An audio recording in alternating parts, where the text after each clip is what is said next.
Okay, well, it is 12 o'clock, so we will go ahead and get started. And I think we have some new joiners today, so I am going to take a little time up front to really kind of go over the slides that we've gotten to the point of skipping at this point. So let me just start off by saying welcome to the Local Workforce Development Area Leadership Office Hours. My name is Michelle McNerney. I am the Division Administrator of Workforce Services at Iowa Workforce Development. So I have been working with you all and now some new folks starting this new year for the past couple of years on ensuring that our local workforce development areas in Iowa are compliant with the federal legislation. And we've all made some really great progress together. And one of the things that has come out of that work is these bi-weekly calls, which really just allow us an opportunity for a couple of things. It allows IWD to provide technical assistance and guidance over a range of topics related to your administration at the local level of the WIOA programs. It also allows for you to ask us any questions that you might have and just really engage you in a dialogue amongst your peers so that we're really working together across the workforce system in Iowa to ensure that our systems are compliant and effective for our customers. So that's the purpose of these calls. Sometimes we have scheduled topics and specific training topics that we review. And other times like today where we won't have a ton of anything specific, I'll just give some updates and reminders and then open it up for any questions that anybody may have. We also record all of these calls and then post them on the State Workforce Development Board website for you all to access at a later date if you want to reference back to any materials. So with that, today's objectives, again, are pretty short and sweet. I have a couple upcoming tasks and information that I want to just get put out there for you so that you'll be thinking about it and know that that's coming. And then I have a couple of reminders as well. One of the things that we look at every 2 weeks or whenever we have these calls is this table and timeline of key deliverables for the leadership in the local workforce development area. And when we first started this project, most likely the responsible party for the tasks listed were the chief elected officials. Since we have completed realignment and gotten local boards stood up, the responsibilities and the next major tasks really shifted to the local board. There are some things that the local board should be doing in consultation with their CEOs, which are noted on this table. But most of the work really falls to the local board, right? And so this top task, which I actually wasn't paying attention, I should cross this off and put some, party flyers and streamers on the graphic because you have all successfully procured Title I service providers in your local areas effective just recently. So that is a huge accomplishment for us as a state and is something we should really be celebrating. So great job to you all. And I can take that off. So I'm going to take that off the next time. The one-stop operator selection, I still have a question mark here because it is still in our court at IWD to put out some additional guidance. That is in progress. So hopefully I will have an update in the next couple of weeks on when you can expect that. And just be assured that this is not something we're going to put guidance out and then demand that you get done in a month or anything like that. So you'll have plenty of time to take care of that process. The local area performance negotiations, as we discussed on a previous office hour call, is not applicable anymore. We're not going to go through that process this year, which is the great thing for us to allow more time to teach you about the performance and really make it an effective process when we do take that up during our next planning session for our local plans. Not this one you're working on now, but the next time. So, and then the local plan guidance, which you guys should be working on, is due. It seems like it's due. That's really the effective date, January 1st, 2022, which seems really far away. But if you remember, the due date for those plans is actually October 1st. And prior to that, you are required to post them for 30 days for a public comment period. So you really are looking at needing to have those done early in August to be able to meet all of the requirements of the local plan. So August is not as far away as the January 1st, 2022 deadline listed on this. So I'll also update that. One of the next things that you will start working on is developing a budget for the next program year, which begins July 1st, 2021. And so in the coming months, when we receive guidance from the Department of Labor about the funding amounts that are available to the state and we do those allocations, we'll start talking through that process with you. And then executing contract extensions is also going to come up, and I have some additional information on that on another slide, so we will move forward. And just as a quick reminder, if at any time you have a question, you can unmute yourself and ask, or you can type it into the chat box as well. So let's go over a couple of the upcoming pieces of information. So the first one is related to those contract modifications. So when IWD put in place the master agreements between ourselves and the fiscal agents on behalf of the local area, those contracts are only in place through June 30th of 2021. That was intentional because, we really are in that contract for your purpose, for you, and on behalf of the contracts that you have with your fiscal agent. So in the coming weeks, I'm going to be sending requests for information out to the local areas through the board staff, just asking to see what the date is for your contracts with the fiscal agent, so the local board contract with the fiscal agent. And then IWD will execute a contract modification to our master agreement with the fiscal agents to match the length of that contract so that we're extending beyond July 1st. If you get a new fiscal agent for July 1st, you'll want to let us know about that as soon as possible so that we can make sure that this contract ends and that we can execute a new master agreement with your new fiscal agent. And then the other thing that you'll need to be working on locally is making sure that the contracts that you have are extended beyond June 30th of 2021. I believe most of the contracts that you all put in place with your Title I service providers was through June 30th of 2021, with then the option to extend on a yearly basis or maybe, biannually. So you'll need to do that prior to July 1st. Otherwise, if you're not going to extend the contract with the service provider that you have, you'll have to complete procurement for new Title I service providers before July 1st of 2021. Michelle's saying she can't hear me. Can anybody else hear me? I hope I'm not talking to myself. Yep, we're good. Okay, I'm sorry, Michelle. Oops. So that's what you should be working on as it relates to your contracts. And then additionally, just extending the period of time for the contracts, there will also be modifications for funding coming. So there are a couple of funding modifications upcoming that are not related to next year's funding pods, right?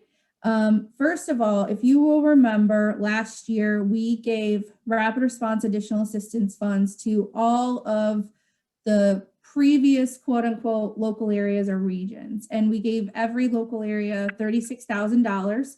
For those local areas that combined on July 1st and became new local areas, you got the equivalent of how many local areas you had before, but in one pot. So for example, South Central got $72,000, right?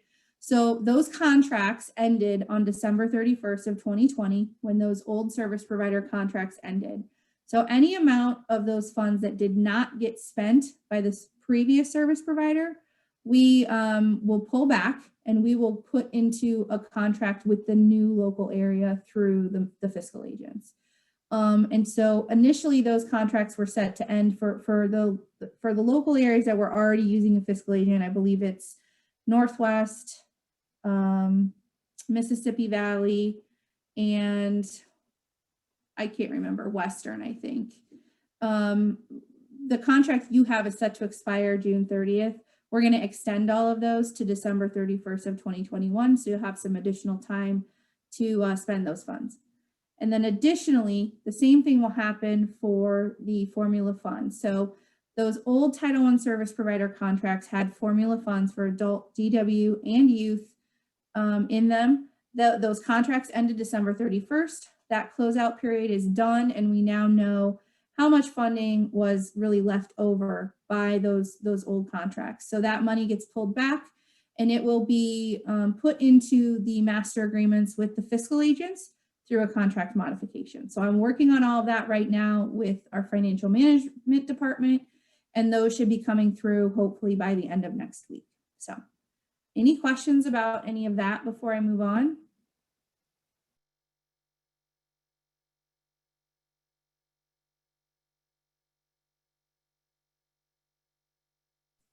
Okay, we'll keep going. Okay, so just some quick updates for your information type stuff about some upcoming guidance. So one of the things, and thank you to Western Iowa for bringing this to my attention, that we need to put out is a new, we call them field memos, or just a new piece of guidance related to how to modify those master agreements with Iowa Workforce Development between IWD and the fiscal agent. And so we're going to be putting out some guidance on how you can do that moving forward. And also that's going to include language about your ability to transfer funds between the adult and dislocated worker program. So if you remember from way back when we started talking about the funding, you have 3 pots of funding, right? You have your adults, your dislocated worker, and your youth. Under WIOA, you are allowed to transfer up to 100% of your adult funds and your dislocated worker funds between those 2 funding streams. Youth is not included. You cannot transfer to or from youth at all. So the reason you might want to do this is because you might have a ton of dislocated workers, or you might not have any dislocated workers, but you have a lot of adults that you can serve and vice versa. So you can transfer those funds back and forth. That does require a contract modification so that we can track the funding appropriately. And so each program year, you will need to do that by April 30th if that's something that you're interested in doing. So that will be included in the guidance as well. And we'll get that out to you hopefully by the end of next week as well. So you should have plenty of time to read that, interpret it, understand it, and do any transferring if you want to. So just an FYI. Additionally, the Core Partner Working Group, which is a group of senior leadership from IWD, Department of Education, Title II program, and Iowa Vocational Rehabilitation Services and Department for the Blind, that cover the WIOA core programs, titles 1 through 4, right? We are working on issuing joint guidance for memorandums of understanding, MOUs. So if you remember correctly, this past year, you all just extended the existing MOUs, which were previously extended and were the original MOUs put in place in the 15 regions or local areas Iowa had at the beginning of WIOA. So it is time to stop extending those and execute new MOUs for the new local areas. So that guidance is in progress. We are very close to completing that, and I would expect that to come out in the next week or two. It does include a template for you to use. So we hope that that will assist you in your completion of these MOUs and making sure that they're WIOA compliant. And they will have a due date of July 1, simply because the existing MOUs that you have will expire June 30th. So you'll need to have new MOUs in place. So again, that's coming.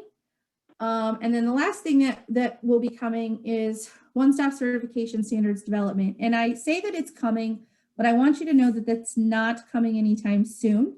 Several of you, I think, attended the State Workforce Development Board meeting on February 19th, where one-stop certification standards were introduced to the state board. It is the state board's requirement or responsibility to create those standards. And so that is something, again, that the Core Partner Working Group will do on behalf of the state board with their guidance. I bring it up here and remind you all that that is a portion of the law that requires consultation with local areas. So you will have a role to play in one-stop certification standards. We are working on right now, as we start this process, developing what that process looks like and making sure that everybody that needs to be at the table is at the table. So this is not going to be a short-term project. We're probably looking at a year of development and consultation and all of those things. So it's, just put it on your radar for now, but it's nothing you really need to start worrying about right this second. And then, okay, that was my last upcoming information. Any questions about anything else right now? Okay. All right, so just a couple quick reminders. There's quite a bit of training that's coming up, which I think is a great thing. So for any of the new CEOs that are on the call today, hopefully you have received the email from me about CEO onboarding training that's coming up on Monday from 3 to 4:30. So excited to see you there. I did send that out to all this 99 CEOs at the request of you all in case anybody wants to attend again. So feel free to do that, but it is really designed for the new CEOs that are coming on to workforce services for your county board of supervisors. So we'll do that Monday, shortly followed by Thursday's training of labor market information for your local plans. So our LMI team is going to be training you on all things LMI, where to access it, how to use the pages and all of that. That's fun stuff. So that'll be Thursday from 10 to 12. Just as a reminder, that is recorded. There's no need to cancel anything else important to attend. It'll be posted for viewing later on. And I do have some additional information about that, but in talking with our LMI team about this process and the training, they have agreed to actually produce some of that LMI data for you in your local areas to help you, because you do need that information to be able to write your local plans. So we'll do the training next week, and anybody can start working on that whenever they want. But our goal is by April 9th to be able to send out to all 9 local boards some already gathered LMI information for you to use when you're drafting your local plan. So I think that's great and should be a big help to everybody. And then the third training sessions that we have going is a TA session designed for the local board chairs. So those are going to start on Monday the 15th, just an hour once a month, an ongoing session for board chairs to really learn about different areas in their role as a board chair. So those will start in a week or so as well. So a lot of great opportunities coming up for some additional technical assistance. I think, yeah, that's the last thing that I have. So any questions, comments, anything?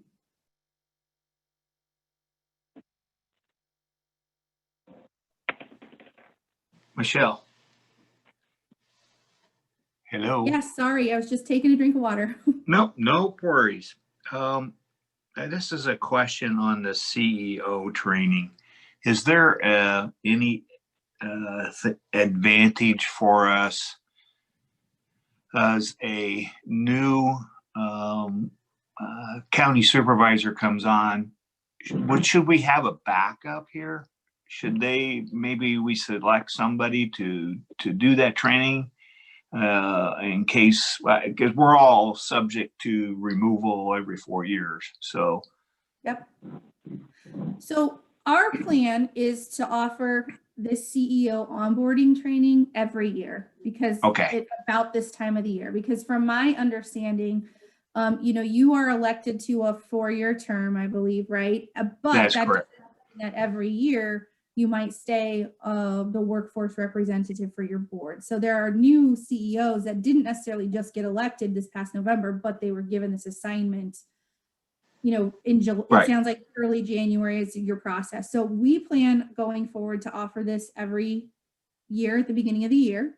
And it's really a twofold training or onboarding process, right? So from a state level, we can give that overview, the training that we did for you all when we first came and did our sort of cross-state tour and all that sort of stuff. It'll be condensed. It won't be a 4-hour training like we did, but and then really there's some responsibility there of the local board and the board staff to provide local level documents and all that information too. We've already shared that out with the local board chairs, and they should be hopefully working on that stuff. So does that answer your question? Yeah, it does. It does. And I spent a little time as chair last year. And I decided that I would keep it then, and I chose to keep it again this year.